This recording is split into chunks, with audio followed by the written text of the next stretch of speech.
Ilmu insan setitik embun, tiada umat sepandai nabi. Kala nyawa tinggal di ubun, turutlah ilmu insanan mati.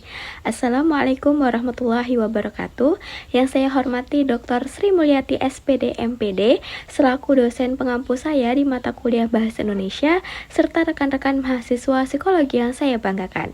Perkenalkan, nama saya Zahra Nabila dengan NIM 2511102433088 yang akan memaparkan hasil kajian saya mengenai dampak pajak terhadap pelestarian lingkungan destinasi wisata di Indonesia.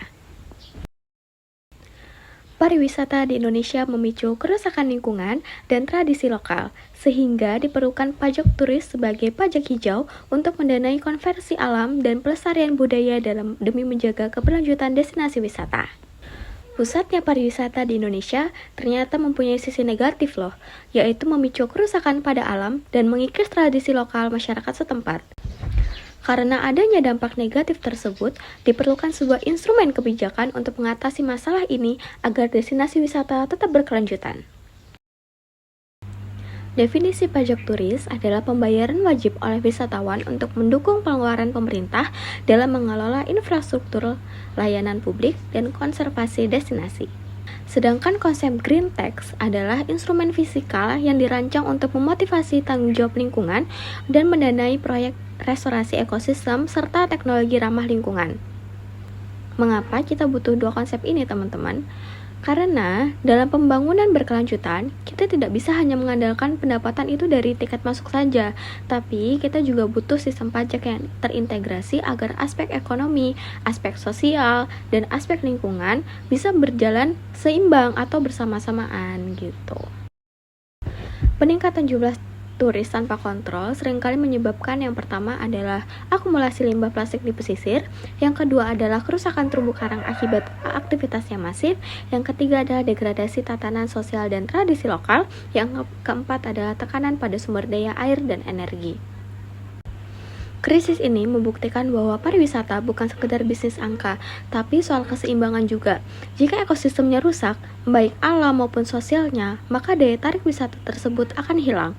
Inilah alasan kuat mengapa kita membutuhkan solusi pajak hijau yang kita bahas di slide sebelumnya untuk mendanai pemulihan dampak-dampak di atas.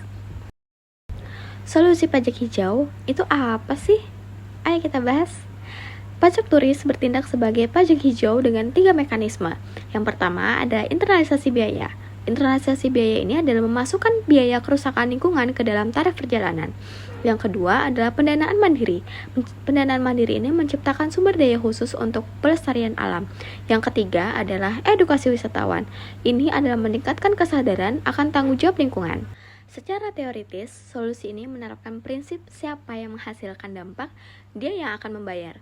Ibaratkan siapa yang bersalah, dia akan bertanggung jawab. Dengan diterapkannya pajak hijau ini, diharapkan terjadi perubahan perilaku dari wisatawan yang menjadi lebih bertanggung jawab sekaligus menjamin tersedianya dana segar untuk memperbaiki krisis ekosistem.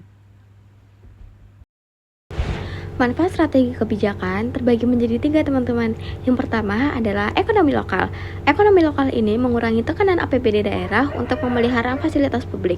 Yang kedua adalah kontrol arus. Hal ini mencegah over turis dan menjaga kualitas pengalaman wisatawan. Yang ketiga adalah konservasi.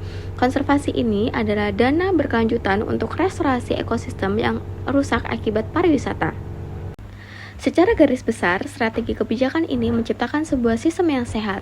Secara ekonomi, tidak membebani kas daerah, secara sosial menjaga kenyamanan publik, dan secara ekologis memberikan dana pasti untuk pemulihan alam. Ini adalah bentuk nyata dari tata kelola pariwisata yang bertanggung jawab.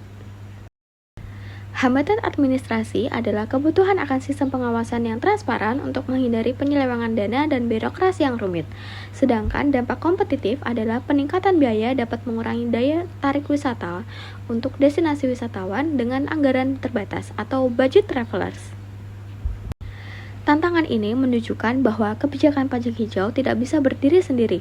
Pemerintah harus bisa menjamin bahwa sistemnya bersih atau akuntabel, dan peningkatan biaya tersebut sebanding dengan peningkatan kualitas layanan serta kelestarian lingkungan yang didapatkan oleh wisatawan. Mulai tahun 2024, pemerintah Provinsi Bali telah resmi menerapkan biaya pariwisata sebesar Rp150.000 per wisatawan asing. Fokus utamanya adalah turis mancanegara sebagai bentuk kontribusi mereka terhadap destinasi yang mereka kunjungi. Kebijakan ini didasarkan pada Pergub Bali nomor 36 tahun 2023. Uang yang terkumpul dari wisatawan tidak digunakan secara sembarangan, melainkan dikhususkan untuk 3 pilar utama. Yang pertama adalah pelestarian adat, tradisi, dan budaya. Hal ini menjaga identitas unik Bali agar tidak tergerus arus pariwisata yang masif. Yang kedua adalah perlindungan lingkungan alam di Bali. Hal ini membiayai upaya konservasi alam di pulau tersebut.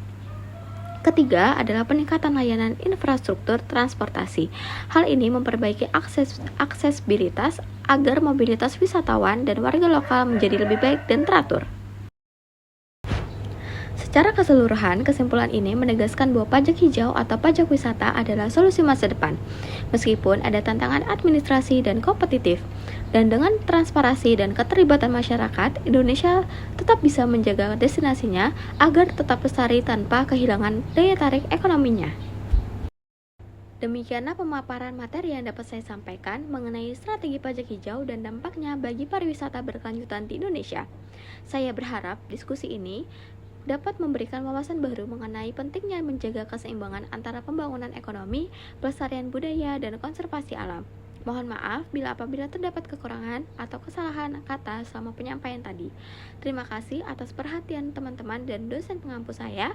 Billahi fisabilil haq, fasabiqul khairat. Wassalamualaikum warahmatullahi wabarakatuh.